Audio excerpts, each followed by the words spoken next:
మరి దళితుల పట్ల చిన్న చూపు చూస్తున్నటువంటి రాష్ట్ర ప్రభుత్వం పైన, కేంద్ర ప్రభుత్వం పైన మరి రిజర్వేషన్ల ఆధారంగా ఎంపీలు ఎమ్మెల్యేలై మరి మంత్రులుగా కూడా రాజభోగాలు అనుభవిస్తూ మాదిగల మహాగర్జనను విజయవంతం చేయండి. అడిగితే ఎవరు ఇవ్వరు, పోరాడి సాధించుకోవాలి. ఈ ప్రజాస్వామ్య దేశంలో జీవిస్తున్న మనకు, దళితులకు,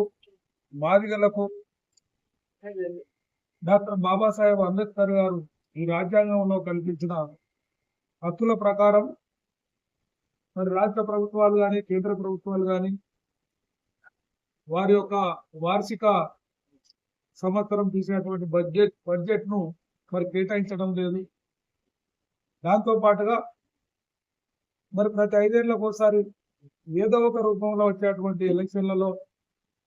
మరి హామీలకు సాధ్యం కాని అనేక సంక్షేమ పథకాలు ఈ దళిత నిరుపేదల గురించి వారు ఆ మేనిఫెస్టోలలో పొందుపరచడం జరుగుతుంది. ఆ యొక్క పథకాలకు ఆకర్షితులై ఓట్లు వేస్తున్నటువంటి దళిత, నిరుపేద, గిరిజన కుటుంబాల ఓట్లతో అధికారంలోకి వచ్చినటువంటి పార్టీలు ఆ తర్వాత అధికారంలో ఉండి రాజభోగాలు అనుభవిస్తూ మరి న్యాయంగా రావాల్సినవి, రాజ్యాంగం కల్పించిన హక్కు ద్వారా రావాల్సినవి ఇవ్వకుండానే వారు ఇచ్చినటువంటి హామీలను కూడా నెరవేర్చకుండా ఈ యొక్క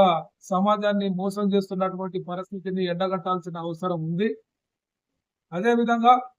మరి వారు వేసినటువంటి ఓట్లతో అధికారంలోకి వచ్చేటువంటి నాయకులు కానీ, మరి ప్రతిపక్ష పాత్ర పోషిస్తున్నటువంటి ఎంపీ, ఎమ్మెల్యేలు కానీ ఏ ఒక్కరు కూడా అసెంబ్లీలో కానీ, పార్లమెంట్లో కానీ మాకు రావాల్సిన వాటా గురించి మాట్లాడిన దాఖలాలు లేవని చెప్పేసి ఈ సందర్భంగా మీకు తెలియజేస్తూ, అదేవిధంగా మరి దళితుల పట్ల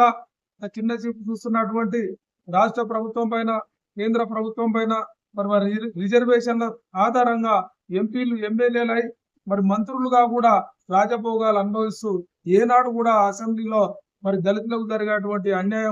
అన్యాయాలపై ఎదిరించలేని దళిత మంత్రులు, ఎమ్మెల్యేలకు, ఎంపీలకు కూడా మేము